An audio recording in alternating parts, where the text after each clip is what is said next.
Quand vous voyez le FMI qui annonce en janvier de cette année, qu'en 2009, le volume des échanges mondiaux diminuera de 2,7 et qu'en avril, il annonce non, vous êtes trompé, c'est pas 2,7, c'est 11.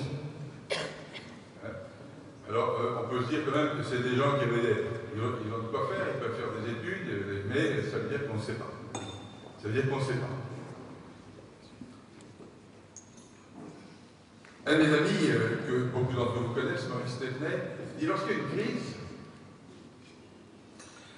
crise, en général, il y a 5 étapes. On passe, nous, les uns et les autres, en tant que population, citoyens, on passe par 5 étapes. La première, et après, c'est très français, c'est très de chez nous, c'est le déni.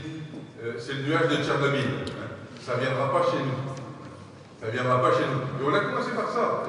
Je me souviens encore d'un garçon qui est d'ailleurs l'économiste en chef de Natixis, un homme d'ailleurs tout à fait remarquable, qui dans le journal Challenge en avril 2008 écrivait, je l'ai lu, j'ai les phrases exactes, la crise des subprimes est terminée, c'est fini, circuler, il n'y a rien à voir, terrible.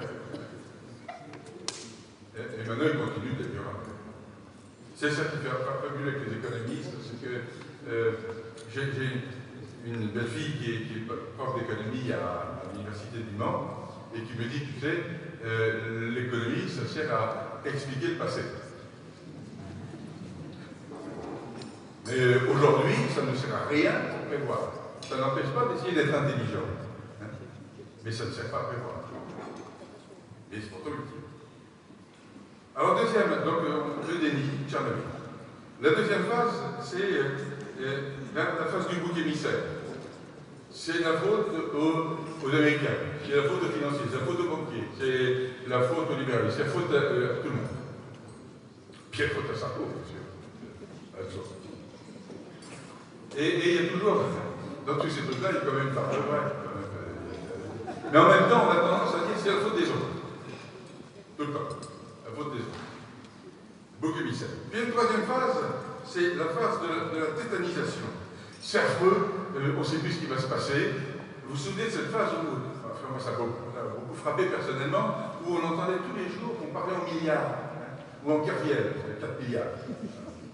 On parlait en milliards. Alors, les Américains annonçaient en faire un plan de 800 milliards.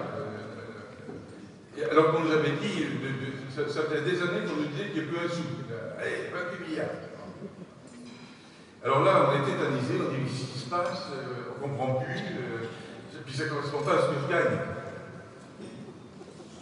Tétanisation. Et puis il y a une autre phase qui arrive, qui est assez forte, c'est la révolte. La révolte, c'est des occupations, c'est des séquestrations, il y en a marre. Les chefs nous ont trahis. Et on voit ça tout le temps. Et puis il y a une dernière phase, qui est la phase dans laquelle maintenant je crois qu'on entre, c'est la Renaissance. Qu'est-ce qu'on peut faire?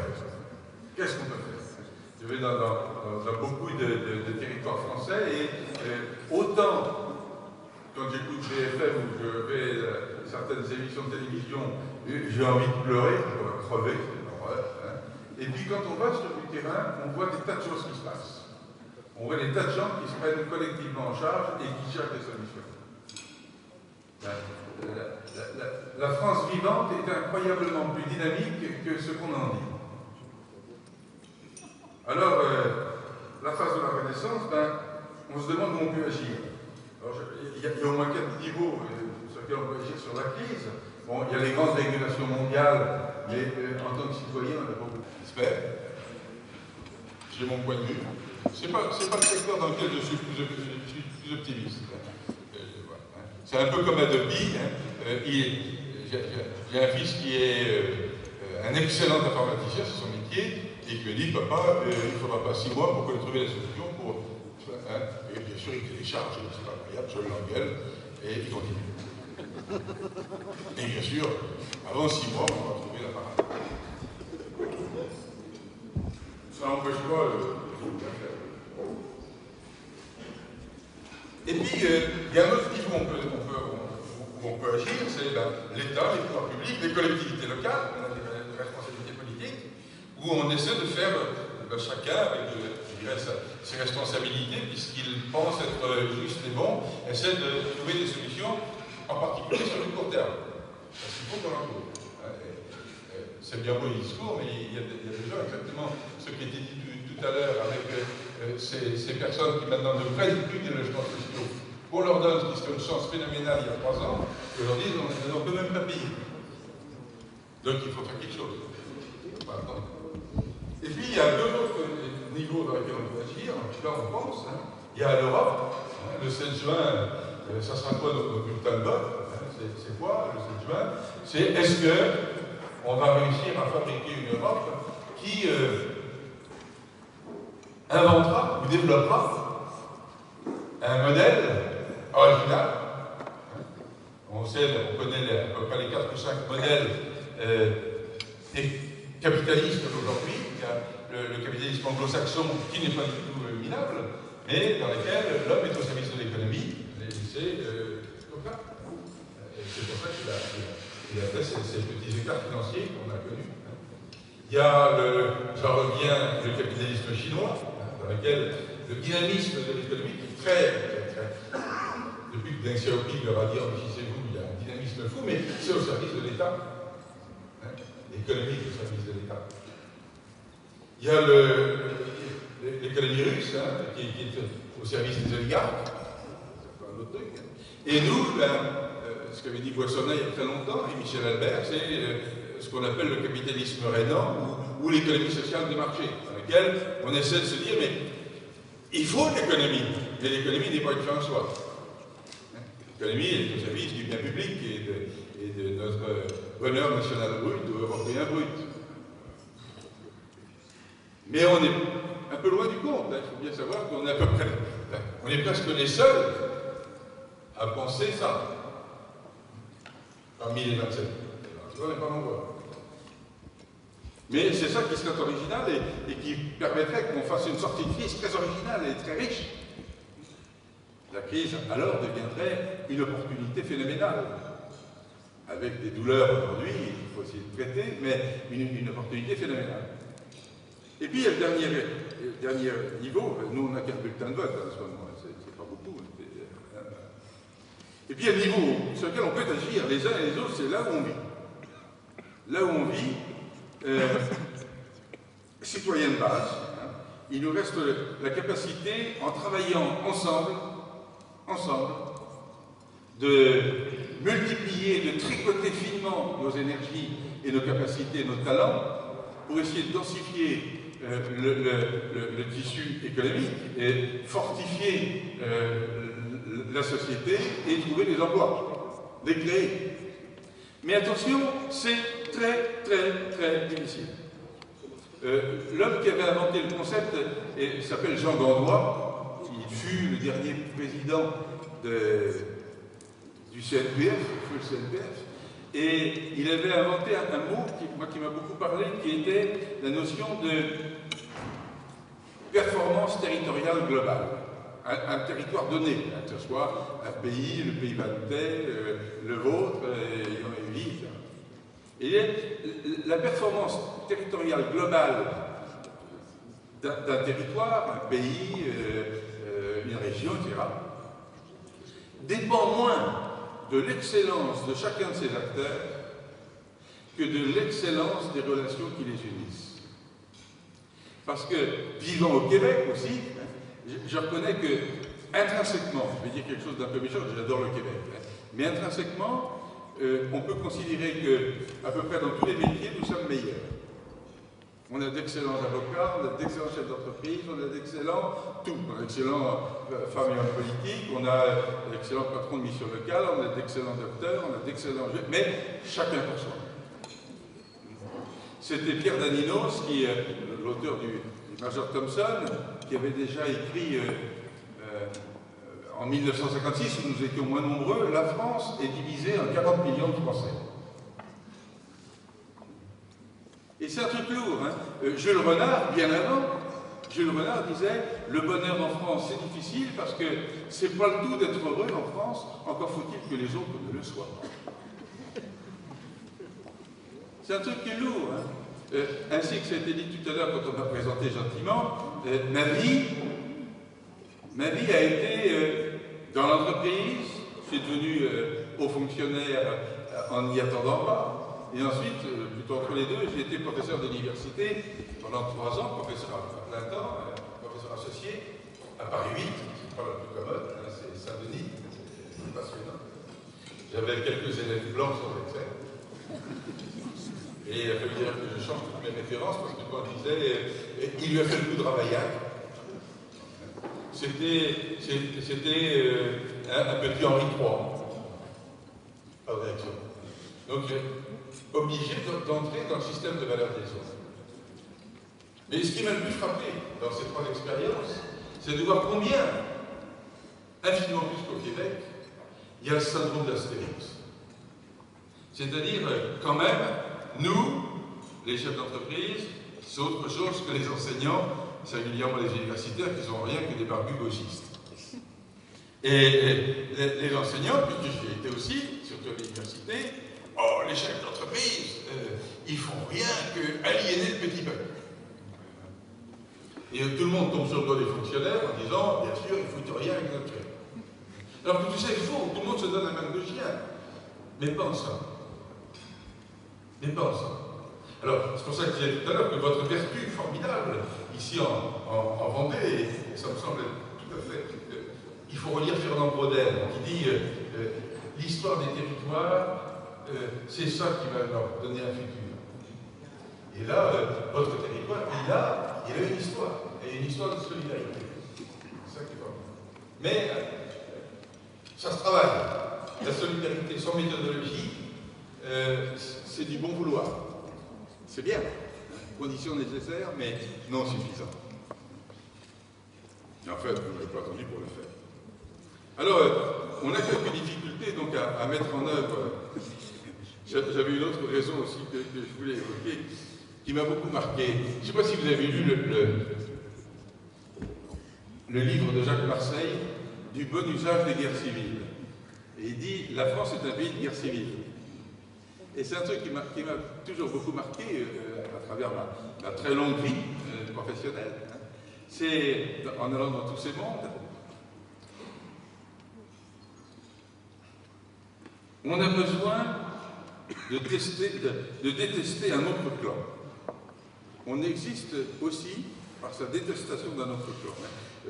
Les monarchistes et républicains, les réfusards, les anti-réfusards, les laïcards, les calotins, les collabos, quelques raisons de ne pas les aimer, les résistants, et même, ce que je vais dire, je ne veux pas dire du mal du tout de notre vie politique qui est très riche. Mais, par rapport au Québec, on ne se rend pas compte qu'on est un peu hémiplégique en politique. Très souvent, l'autre camp, quand il est aux affaires, on dit qu'il est nul, et quand l'autre camp revient aux affaires, c'est l'autre camp qui dit qu'il est nul. C'est pas du tout ce que je vis au Québec. C'est bon qu'il y ait cette... Attention, la dialectique entre deux forces est vitale, c'est ça qui fait vivre la démocratie. Hein. Mais personne n'a le monopole de la vérité, chacun a une partie de la vérité, et c'est la dialectique entre la stabilité et le mouvement qui crée le progrès. Mais on a besoin de ça. Hein. Moi, comme les autres, hein, j'ai été élu local et je me suis apporté ma pierre à ce bel édifice, personnellement, avec beaucoup de cœur, qui m'a été accroché. Donc, on a un peu de mal, on a quelques difficultés structurelles, culturelles qui viennent de loin, et il faut les reconnaître. Rien n'est pire que de croire qu'on ne les a pas. Je me souviens d'avoir été maître de conférence à l'ENA, et ça apparaissait quand on évoquait ça. Il y avait une espèce d'aveuglement. Non, c'est pas vrai. Si, mon vieux. Autant il y a des Texans, toute ma famille c'est des énarques, donc ils sont sympas. Mon père je suis fils de préfet, j'ai connu que ça, presque ça. Hein. Mais il y a Il y a quelques personnes que j'ai pu rencontrer là-bas qui étaient un peu élevées au sol. Et qui ne voyaient pas ça. C'est profond chez nous. Puis c'est aussi notre richesse, on se rentre dans l'art. Simplement, ça ne facilite pas la coopération. Alors, pour essayer de... Il faut bien savoir qu'aujourd'hui, bon, il y a plus de 300 régions en France, elles sont toutes en Europe, et elles sont toutes en concurrence pour faire venir des talents, pour garder des gens au pays, pour faire venir des talents économiques, sociaux, financiers, culturels. Dieu sait que les talents culturels, souvent, sont ce qui fait venir le reste. Et donc, tous les territoires sont en concurrence les uns avec les autres, pour essayer même en travaillant ensemble, mais on a besoin d'être un territoire acteur et pas du tout un territoire qui regarde passer les trains.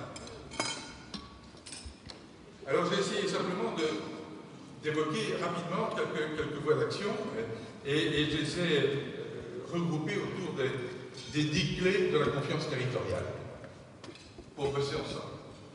Parce que ce qui nous manque, c'est de la confiance entre nous. Et on a tort, parce qu'on a des chances folles. Bien sûr qu'on a plus de chances que le Québec. Vous êtes jumelé avec Drummondville, qui est une... J'ai pu vous dire que la vie culturelle à Drummondville, il faut arriver en ayant emporté ses bouts de galle.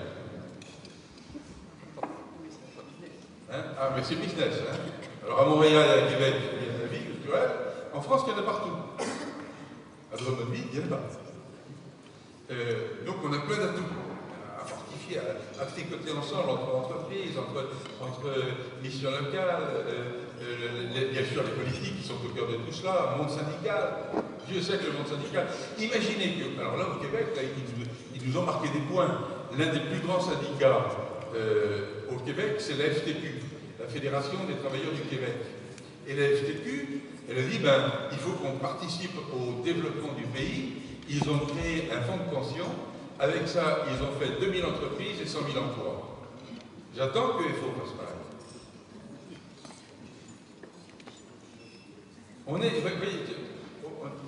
Ne pas rester uniquement dans le rôle d'hier. Inventer des rôles de demain. C'est la chance. Elle est terrible cette vie, surtout pour les plus fragiles. Mais en même temps, c'est une chance folle. Et singulièrement pour mieux travailler ensemble. Alors, ce que j'appelais les 10 clés de la confiance, de la confiance territoriale, premier, ils commencent tous par un C. Le vieux consultant que j'ai été essaie de garder des petits moyens mnémotechniques, puis moi, avec Alzheimer qui frappe, j'ai besoin moi aussi d'avoir mes petits moyens mnémotechniques, parce que sans ça, j'oublie ce que je vais vous dire. Alors, les 10 C, les 10 clés de la confiance territoriale, le premier, c'est la cible. La cible. Qu'est-ce qu'on essaie ensemble de faire de notre bout de territoire? Ensemble. Quand on ne sait plus ce qui va se passer, il faut savoir ce qu'on veut devenir. On ne sait plus ce qui va se passer. Personne ne sait. Mais quand on ne sait plus ce qui va se passer, il faut savoir ce qu'on veut devenir. Et donc ensemble, j'ai été très très frappé par votre point de conjoncture, Bernard, l'Observatoire économique, social et territorial de la Vendée. Vous avez écrit dans votre numéro de mars, la période actuelle, si difficile soit-elle pour une partie de nos entreprises préoccupées légitimement au quotidien par le maintien de leur activité et les emplois, se doit aussi d'être le temps de la réflexion stratégique. Mais la réflexion stratégique collective. Chaque entreprise a la sienne, bien sûr. Chaque université, mais n'ayons pas, je dirais, l'attitude du chien crevé au fil de l'eau. Il faut qu'on ait une volonté vers le futur. Qu'est-ce qu'on veut faire ensemble de ce beau territoire? Les politiques en sont porteurs, bien sûr, c'est évident. Mais dans tous les endroits que j'ai vus, je me permets de le dire, tous les endroits où j'ai vu du dynamisme revenir, c'est que des acteurs complètement différents s'étaient mis autour d'une table et avaient réfléchi. Qu'est-ce qu'on veut devenir? C'est ce qui est arrivé, c'est ce qui fait qu'aujourd'hui, quand vous passez de Catalogne française en Catalogne espagnole, vous faites 10 ans en avant, 10 ans dans un monde de demain. Il y a 30 ans, quand vous passiez de Catalogne française en Catalogne espagnole, vous faisiez un rétropédalage de 30 ans. Et ça s'est fait de toute façon, j'en parle parce que j'y ai participé. On s'est mis autour d'une table à plusieurs acteurs, en Catalogne espagnole, autour du patron de la Généralité, qui est plus jeune, et il y avait des chefs d'entreprise, il y avait des cultureux, il y avait des universitaires, il y avait tout. Et ensemble, on s'est dit, mais qu'est-ce qu'on veut faire de la Catalogne espagnole? Et pendant ce temps-là, la Catalogne française, il y avait deux petits Césars de camps différents qui ont abattu les chances de cette Catalogne en se battant l'un contre l'autre. Et ça se voit. Et attention, pour faire tout ça, il y avait une méthodologie. L'endroit ici n'est pas évoqué, la méthodologie qu'on peut utiliser dans tous les territoires, dans toute l'Europe, c'est ce qu'on utilise. Dans des pays entre guillemets, des villes, des régions, des macro-régions, c'est cette méthodologie de qu'est-ce qu'on fait ensemble pour avoir une cible commune. Je suis un ancien du Conseil économique et social, j'aurais voulu qu'au CESR, et ça soit ce qu'on fait, mais c'est pas ce qu'on fait. Je sais que c'est bien, j'ai adoré être au Conseil économique et social, mais chacun défend son institution. C'est bien qu'il y ait des institutions, mais on n'a jamais vu une innovation sortir d'une réunion institutionnelle. Pour qu'on puisse avoir une réunion dans laquelle on sorte une innovation, un rêve, quelque chose qui va nous pousser en avant, nous entraîner. Il faut qu'on fasse comme dans le comité Grand Lille. Le comité Grand Lille, c'est 150 personnes avec lesquelles vous avez tout. Il y a Martine, il y a Bruno Bonduel dans l'endroit de Petit-Bois, il y a tout le monde. Et c'est une fois par mois, le vendredi, premier vendredi, on prend un petit déjeuner ensemble et on fait le point de c'est quoi nos cibles et comment on... Mais là, on n'y vient pas, est-ce institution? Et pour obliger une personne à ne pas être là, est-ce institution, on s'oblige à s'appeler par son prénom. Martine, Bruno. Et non, Madame le maire et Monsieur le Président. Je ne dis pas du tout qu'il ne faille pas ça aussi, mais on n'a jamais vu d'innovation collective sortir de dîner de tête. Or, on a une capacité de contribution les uns et les autres fantastique. Et en même temps, ensuite, une fois que les projets sont ainsi bien définis, avec de l'innovation, chacun rentre dans son institution et remet sa casquette. Attention, c'est vital les institutions, parce qu'elles ont du pouvoir. Mais avant ça, on a innové, collectivement. Donc il y a de la méthodologie, le lieu n'est pas la partie. Le deuxième C, la deuxième clé de la confiance, c'est bien sûr la coopération. Là, vous avez à l'évidence une chance assez considérable, puisque vous êtes un pays assez fraternel, assez solidaire. Je reprends encore Bernard, votre point de conjoncture. Vous écrivez: l'environnement actuel doit enfin nous rappeler que la solidarité est une des composantes de la réussite vendéenne. Elle doit être aujourd'hui confortée entre tous les acteurs dans la réactivation des réseaux de proximité, les échanges d'expériences, l'écoute et le conseil. L'écoute. Et je trouve que c'est formidable, vous avez tout résumé. Vous avez tout résumé. Là encore, on a un peu de mal dans notre pays, qui est très macro-structuré par les statuts, macro-structuré par les castes, macro-structuré par ce que Michel Godet a appelé la diplomosclérose. Godet qui nous rappelle qu'on est le seul pays. Moi, quand je suis entré à la Thomson, on m'a dit: bah oui, mais toi, tu as fait Sciences Po, donc tu iras jusque-là. Un ingénieur des ponts va jusque-là, un ingénieur des mines va jusque-là. C'est-à-dire que le fait d'avoir été un peu doué en mathématiques à l'âge de 20 ans structure des vies. Et donc tout ça, c'est un peu, ça facilite pas la coopération. Quand on va au Québec, vous l'avez entendu, vous l'avez vu, ils ont très peur des maudits français. Parce que le maudit français, il a de la suffisance. Et je suis comme les autres. Quand je fais à l'AUS là-bas, on me dit: mais comment ça se fait que les Français à l'étranger soient si suffisants? Mais je dis: mais on ne réserve pas ça à l'exportation, aussi comme ça. Et le truc, ah bon, ben il faut soigner. Et on se soigne. Des dîners comme ça, on sont la meilleure preuve, bien sûr. Mais la coopération, ça ne vient pas tout seul. Bon, chacun sa religion, son absence de religion. Moi, je suis catho, chacun son truc. Mais moi, et donc, il y a un gars qui m'a marqué, qui est parti depuis longtemps, qui s'appelle Saint-Augustin. Et Saint-Augustin, il disait, il n'y a pas d'amour, il n'y a que des preuves d'amour. Ben, il n'y a pas de fraternité, il n'y a que des preuves de fraternité, il n'y a pas de coopération, il n'y a que des preuves de coopération. C'est quand on le fait que vraiment il y en a. Il y avait une phrase encore un peu plus vache, il disait sur Saint-Augustin, l'amour est une décision. Le vieux marié de 47 ans que je suis, professionnel, ben c'est vrai, c'est une décision. Il y a l'émotion des premières amours, et puis ensuite la tendresse, c'est une décision. Et bien la coopération, c'est pareil. Et s'il y a des questions tout à l'heure, j'évoquais, il y a quand même des points clés du travail en réseau. Le travail en réseau, ça ne se fait pas tout seul. Un troisième, c'est la cohérence. Troisième clé, c'est la cohérence. La cohérence, il est important d'avoir une vision commune de ce qu'on veut faire de son territoire, en étant capable même de le rêver. Imaginez que Barcelone, ce qu'on avait rêvé, c'était fou. Quand on a fait ça, Barcelone, c'est une vieille ville sale, grise, avec le barrio chino qui était un coupe-gorge. Et on a rêvé, l'ambition, c'est faire de Barcelone la métropole du Sud qui entraînera Toulouse, Perpignan, le Valencien, et c'est le cas.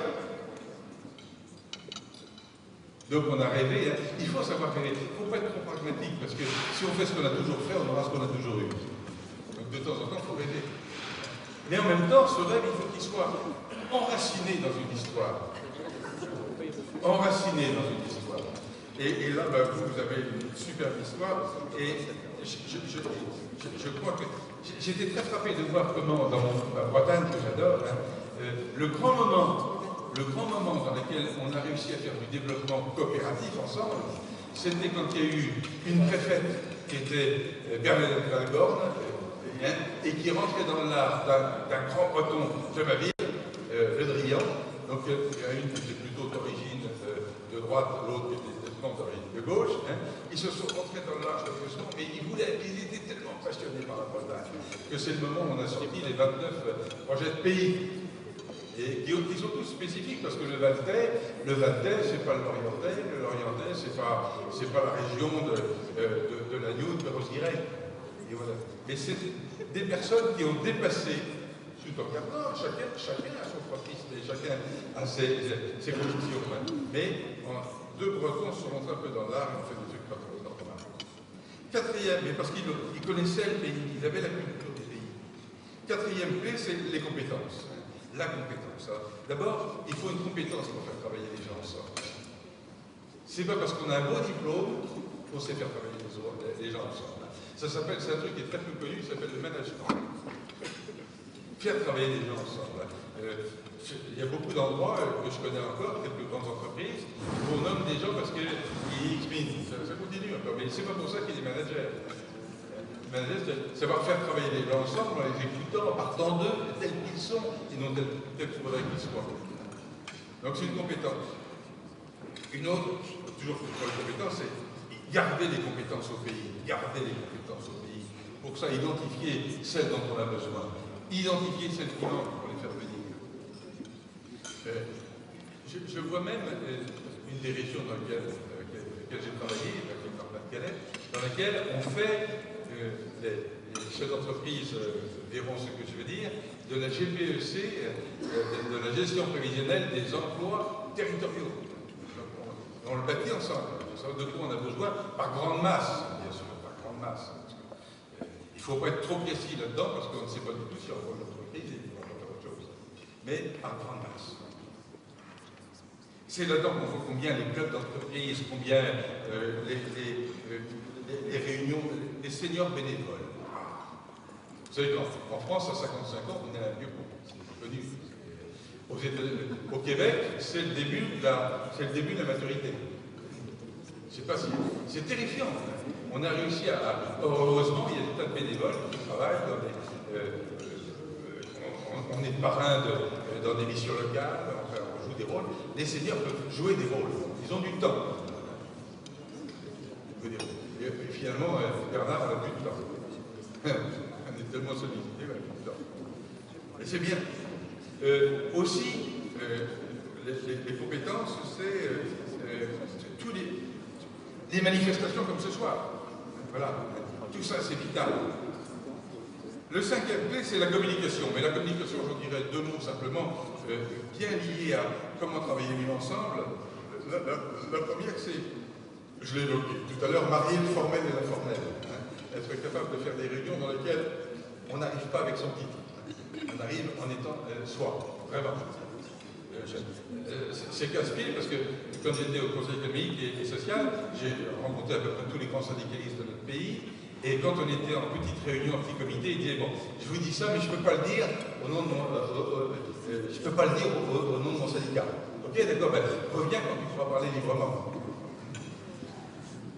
Et c'est important aussi qu'il soit syndicaliste. Hein, mais c'est très important. Et il y a des moments où on veut avoir des gens qui sont des femmes et des hommes debout et complets. Et puis ensuite, ils redeviennent, attention, je ne suis pas du tout en train de dire qu'il faut pas que ce soit syndicaliste, au contraire, je suis un pro-syndicat, je me suis converti sur le tard, mais maintenant je vois tout ce que ça apporte, et quand on n'a pas dans son organisation des gens qui représentent son personnel, on est mal. On est mal.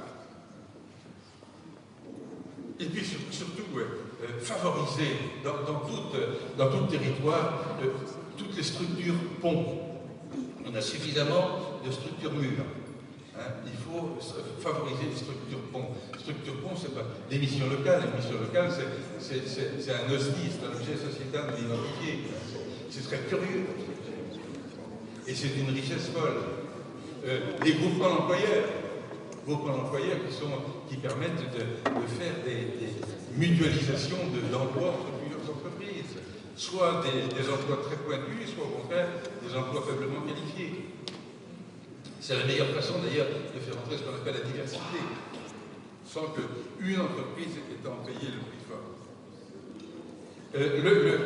La sixième clé, vous en doutez, c'est la créativité. C'est la créativité, on en a parlé, l'innovation. L'innovation. Christian Blanc, qui fut un grand chef d'entreprise, ça me narre de voir un gigantesque chef d'entreprise qui a redressé la RATP, qui a sauvé la France, qui préfère devenir d'État. C'est terrifiant. Ce personnage qui aurait pu rendre des services phénoménaux au pays. Et un mec, un type hors norme. Et qui avait cette phrase remarquable, il disait des pays comme la France, et d'ailleurs comme tous les pays européens, mais presque la France en particulier, dans ce monde incroyablement incertain, n'a d'avenir que s'il innove. S'il innove dans tous les domaines, innover dans la fonction publique, innover dans l'entreprise, innover dans la culture, innover dans les nouvelles technologies, innover partout. Hein. Ou bien sans ça, s'il n'a pas ça, ce pays doit accepter de se doter, d'avoir demain le futur des pays à bas salaire. Parce que ça arrive, hein. Les pays, ça peut disparaître. Hein. La Grèce, hein, c'était un gigantesque pays, aujourd'hui ça se visite. Ça arrive. Allez. Donc vraiment innover. Et innover c'est quoi? Vous avez tous vu le film Le cercle des poètes disparus. Et dans lequel le prof dit, si on monte sur la table, on voit tout différemment. Il faut toujours, pas tout de suite, hein, il faut toujours monter sur la table hein, et qu'on essaie de se dire, mais je vais essayer de sortir de mes idées reçues. Je vais essayer de sortir de mon mono-regard. Je vais essayer de sortir de ma monoculture. Je vais essayer de sortir de mon côté consanguin. Avec d'autres, avec des gens. J'ai la chance d'avoir une femme qui en permanence me dit quand je commence à avoir la grosse tête, Hervé, tu commences à t'en croire. Et en général, c'est au moment où on est tranquille en train de prendre le café, tartine, je suis confortable. Je t'ai entendu hier, Hervé, tu commences à t'en croire. C'est l'horreur, hein, c'est horrible, hein, ça. Il ne faut pas s'en croire. Et c'est comme ça qu'on arrive à travailler ensemble. Bon, des innovations, je cite les groupes d'employeurs, parce que c'est une innovation phénoménale.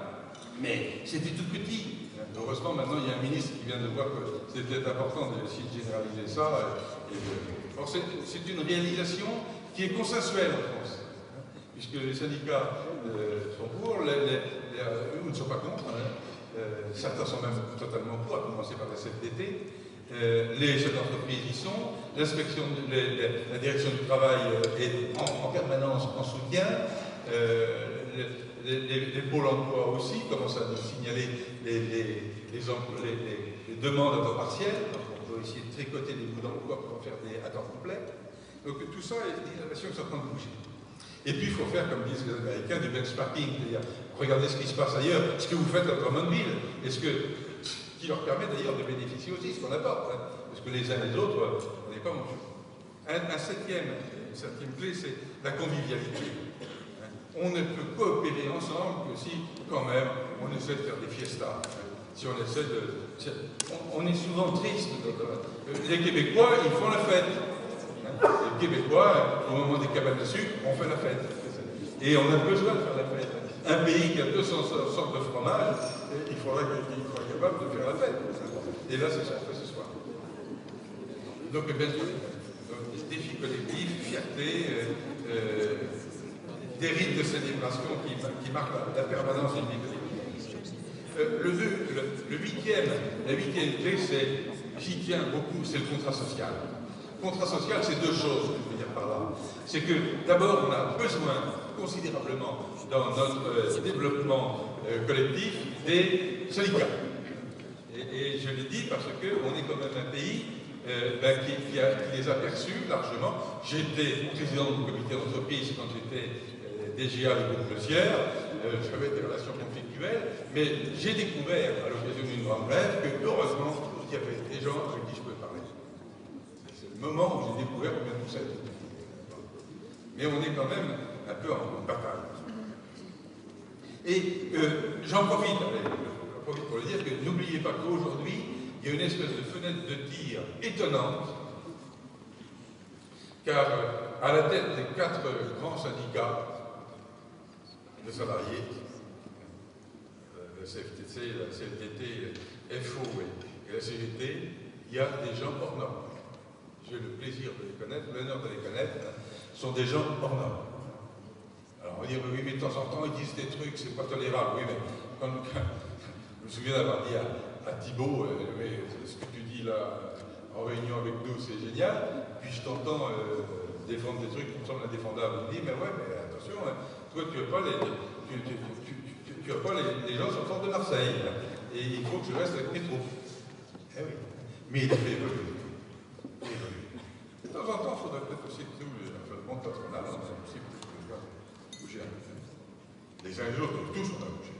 Et le contrat social, c'est aussi que nous tous, réussir à faire passer cette idée qu'on a des droits, mais vraiment on a des devoirs. Hier après-midi, j'étais à la Villette où il y a l'école de la citoyenneté dans laquelle on fait venir par un groupe de 20 à peu près des jeunes des quartiers. Et il reste des réunions, on essaie de faire comprendre c'est quoi la société, c'est quoi les règles du jeu, c'est quoi Et c'était terrifiant parce que c'était des garçons et des filles très bien, imaginatives, mais ils n'ont parlé que de leurs droits. Et donc ils essaient de faire passer cette idée qu'on peut vivre ensemble que si on a des devoirs, et que c'est vital. Et ça passait pas. Ça passait pas. Les devoirs, c'est les fautes, donc c'est pas gentil. Donc le contrat social, pour travailler ensemble, on a vraiment besoin d'y mettre tous les acteurs et de considérer que chaque acteur doit essayer de sortir même de son précaré. Je vous citais le FTQ, ce syndicat qui a dit, une des contributions à l'effort de guerre, ça va être, on va faire un fonds de pension, on va créer des entreprises, des emplois. Sortir un peu de son précaré. Et puis le 9e, c'est le changement. C'est le changement. On sait bien qu'il y a du changement, mais il ne faut pas changer. De même qu'il faut être conscient du fait qu'on va générer dans notre petit pays, dans notre collectivité, on va générer des changements, mais on n'a pas tous la même vitesse de changement. Il y a des gens qui ont du mal à changer. C'est le célèbre, c'est un peu le principe d'Archimède. Toute idée neuve plongée dans une société reçoit de celle-ci une poussée verticale inverse égale à la base de son conservatisme. Aujourd'hui, c'est ça. Et puis il y a des gens qui ont du mal à changer, puis qui souffrent à changer. Et il faut l'accepter, le reconnaître, au lieu de dire, bon, le nombre de fois que dans les entreprises où j'ai été, j'ai entendu les cadres dire, ah ben, nos agents de maîtrise, c'est des culs de plomb. Ils ont peut-être d'autres difficultés que toi. Ah, ils ne veulent pas partir, ils veulent pas partir, on a une autre usine à 30 km. Mais pour eux, c'est 30 km, c'est peut-être énorme. Alors il va falloir, il faut parler, il faut écouter, il faut essayer de comprendre, trouver des moyens, pas commodes, mais tout le monde n'est pas comme... J'ai une vieille tante qui avait 101 ans, qui est décédée il y a 2 ans, et qui avait une très belle phrase, et qui disait « Les gens qui sont comme tout le monde ne sont pas nombreux ». Et puis la dernière clé, bien sûr, c'est le courage. Le courage. On a besoin de courage pour changer ensemble. Le courage, c'est le courage de continuer, même si ça n'avance pas très vite. Le courage, c'est quand ça a raté, de continuer ensemble. Le courage, c'est garder la frite. Dans les moments où on n'a pas envie. Et puis surtout, le courage, et c'est ce que je vais conclure, c'est le courage en permanence d'essayer de changer soi. Voyez-vous, il y a maintenant 9 ans, je me suis fait un infarctus. Je me suis retrouvé donc, à l'hosto, et quand on est passé par loin du sapin, on essaie de réfléchir aux choses essentielles. Et j'ai eu 15 jours pour penser. Enfin. Et je me suis dit, qu'est-ce qu'il faut? Il me reste encore à l'époque, j'étais encore chef d'entreprise, qu'est-ce qu'il faudrait que je fasse comme effort sur moi-même pour être quelqu'un qu'on a envie d'accompagner, quelqu'un qu'on a envie de suivre, quelqu'un qui soit contributif collectivement, plutôt qu'un gars qui fait son aventure personnelle. Et je me suis rendu compte, oh misère, qu'il fallait que je fasse encore 12 efforts sur moi-même, c'est-à-dire que je ne suis pas bon. Et j'ai traduit chacun de ces efforts par un substantif commençant par un E, parce qu'il permet d'avoir la douzaine d'E, et tous les matins je me fais une petite omelette avec 12 efforts à faire sur moi-même. Je ne vais pas vous les donner parce que vous avez déjà faim. Je vais simplement, rapidement vous en évoquer 6, qui me semblent au cœur du management collectif et de la coopération, pour bien bosser ensemble. Le premier, c'est étoile, donner des étoiles, donner du sens à nos équipes, donner du sens collectif à notre territoire. C'est ce qu'avait merveilleusement réussi Pujol, le patron de la généralité de Catalogne. On partageait tous. Le résultat, vous vous en souvenez, on en a beaucoup parlé, c'est qu'on préparait les Jeux Olympiques là-bas. La population de Barcelone, après avoir travaillé toute la journée, venait gratuitement, toute la population de Barcelone, pour préparer le Barcelone des Jeux. Balayer et peindre. Comme les Parisiens du temps des cathédrales. Ils venaient gratuitement. Je ne sais pas si vous voyez, gratuitement. C'est formidable. Et c'est des gens comme nous, il y avait des médecins, il y avait tout le monde y venait, avec un rouleau. Donc, le premier, c'est donner des fois, donner du sens. Et rappeler en permanence le sens. Quand on prend une décision, on l'explique en fonction de l'étoile, en fonction de la cible. Le deuxième E, c'est enthousiasme. Il faut être enthousiaste pour entraîner les autres. Je ne sais pas si vous êtes comme moi, mais moi, quand j'arrive au boulot tous les matins, je n'ai absolument aucune envie d'être enthousiaste, parce que j'ai des soucis familiaux, soucis professionnels, et donc j'ai plutôt tendance à tirer une tranche d'enfer. Mais comme mes collègues les adjoints, ils ont aussi des soucis familiaux, des soucis professionnels qui peuvent la tête, ils tirent une tranche différente. Et puis les adjoints, ils ont aussi des soucis familiaux, des soucis professionnels, etc. Et donc, on voudrait qu'à la base, le compagnon de base, la vie est belle, l'innovation, c'est peut-être pas possible. Et il a ce petit dialogue de début de semaine. Comment ça va, comme un ami? Et bien, vraiment, essayer d'apporter de l'enthousiasme. Et donc, tous les matins, il faut faire un peu d'auto-allumage. C'était Christian Lemoine qui disait un manager, c'est quelqu'un qui importe de l'angoisse et qui exporte de l'énergie. Donc, on apporte de l'angoisse dès qu'on est un peu responsable de quelque chose, si on n'est pas angoissé, c'est qu'on n'a pas lu le journal. Mais ce qu'on donne, c'est du souffle. Dans toutes les responsabilités qu'on a, essayer de donner du souffle. Je suis comme Claude François, j'y pense et puis j'oublie. Et j'essaie de le faire. Un troisième E, c'est écouter. Je n'écoute personne, j'ai été formé, moi, comme ça. Mon père, à l'époque, c'était une autre époque des préfets.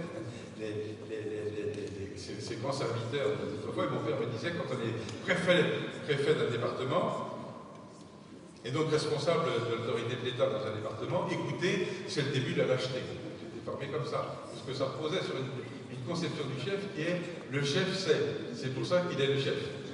Maintenant, on sait qu'il ne sait pas, ça se saurait. Et donc, il faut écouter. Et j'ai un mal de chien à écouter. Et pour bosser ensemble, il faut s'écouter. Surtout quand on est patron d'une boîte, parce que pour décider, on sait très bien que, in fine, c'était Jules Renard qui disait pour décider, il faut toujours être un nombre impair, et 3, c'est déjà trop. Raison de plus, on va écouter un peu. Et puis un quatrième E, endurance. C'est quoi l'endurance? C'est la capacité à tirer des leçons de ses échecs. On s'est tous plantés, moi je suis planté plein de fois, des plantades amoureuses, des plantades professionnelles, des plantades avec un enfant, plantades. Mais tirer des leçons, ça. L'endurance, c'est tirer des leçons de ses échecs. On a un peu de mal, surtout on a un pays capot dans lequel l'échec, c'est un péché. Et coupable. Mais non, le coupable. La plupart du temps, ça se passe pas trop. On s'est pris les pieds dans le tapis, il y a raison.